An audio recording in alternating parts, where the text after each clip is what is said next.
مجھے تم سے ملنے کے بعد فوراً ہی یہ احساس ہو گیا تھا کہ جیسے میں ایک نیا انسان بن گیا ہوں۔ یوں لگتا تھا جیسے میری ہر صلاحیت میں کئی گنا اضافہ ہو گیا ہے۔ میں بہت بری لڑکی ہوں ایڈی، فلورا نے بھرائی ہوئی آواز میں کہا۔ تم خواہ میری دلجوئی کرنے کی کوشش کر رہے ہو۔ تمہارا دماغ تو نہیں خراب ہو گیا؟ میں تمہاری دلجوئی کیوں کروں گا؟ اور اگر تم بری ہو تو مجھے اس سے کیا؟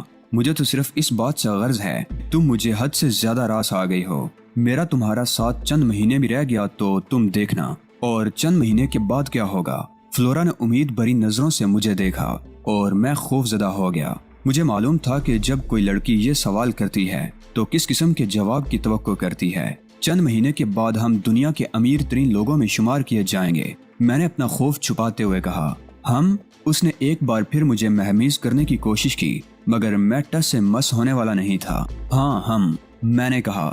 جو کچھ بھی مجھے حاصل ہوگا اس میں 50% تمہارا حصہ بھی ہوگا۔ صرف 50%؟ اس نے بڑی مایوسی سے کہا۔ میں سمجھی تھی تم کوئی بڑی بات کرو گے۔ کیا 50% کم ہے؟ میں نے حیرت ظاہر کی۔ خیر کوئی بات نہیں، اگر تم کہو گی تو میں اس میں اضافہ بھی کر دوں گا۔ آخر تم میری لک ہو، تمہارے بغیر میں کچھ بھی نہیں کر سکتا۔ تم بھی مجھے بہلاوے دو گے؟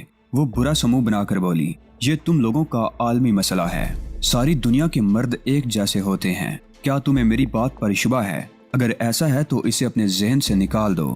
رقم کے معاملے میں میں نے کبھی بددیانتی نہیں کی۔ سب کچھ تو میری نظروں کے سامنے ہوا ہے۔ مجھے کیا بتا رہے ہو؟ جیتی ہوئی تمام رقم تم کلب میں ہی چھوڑ آئے، حالانکہ اس میں تمہاری اپنی رقم بھی شامل تھی۔